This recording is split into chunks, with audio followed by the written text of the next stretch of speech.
1993 সালের 21শে জুলাই তৎকালীন যুব কংগ্রেস নেত্রী মমতা বন্দ্যোপাধ্যায়ের নেতৃত্বে মহাকরণমুখী যুব কংগ্রেস সমর্থকদের সঙ্গে পুলিশের সংঘর্ষ।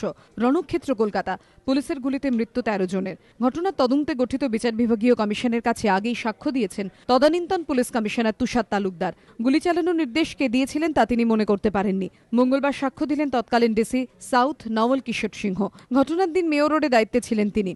আদালতের নির্দেশে জেরা থেকে অব্যাহতি পেয়েছেন, তাই কমিশনের তরফে তাকে জানানো হয় স্বেচ্ছায় তিনি যা বলতে চান তাই বলতে পারেন। কমিশন সূত্রে খবর, এদিন তৎকালীন ডিসি সাউথকে প্রশ্ন করা হয় কে গুলি চালানোর নির্দেশ দিয়েছিল। আপনি মনে করতে পারেন?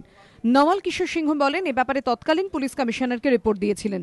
নতুন করে তার কিছু বলার নেই, যদিও কমিশনের দাবি এমন কোনো রিপোর্ট তাদের কাছে নেই।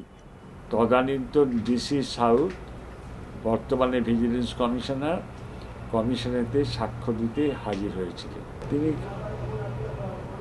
কমিশনে এসে বলেছেন যে গুলি চালানোর কথা তো সঠিক এবং তার রিপোর্ট তিনি দিয়েছেন। সেই রিপোর্ট কিন্তু এখনও কমিশনের হাতে এসে পৌঁছয়নি। বর্তমান বিচার বিভাগ তদন্তের কাছে সেই আগের বক্তব্যের ব্যতি রেখে নতুন কিছু বলতে এই মুহূর্তে তিনি রাজি নন।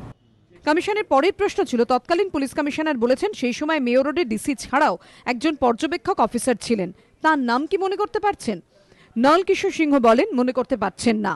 কমিশনের প্রশ্ন, সেই দিন ওয়্যারলেসের মাধ্যমে পুলিশ কর্তাদের মধ্যে যে কথোপকথন হয়েছিল তা থেকে দেখা গিয়েছে গুলি যাতে না চালানো হয় সে বিষয়ে বারবার নির্দেশ দেওয়া হয়। এ বিষয়ে আপনি কি কোনো মন্তব্য করবেন? তৎকালীন ডিসি সাউথ বলেন, এখনই কোনো মন্তব্য করতে রাজি নন। পরবর্তী পর্যায়ে আত্মপক্ষ সমর্থনের সময় এ ব্যাপারে তাঁর বক্তব্য জানাবেন।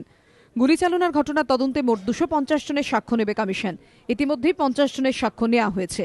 হিন্দুলদের রিপোর্ট, এবিপি আনন্দ, কলকাতা।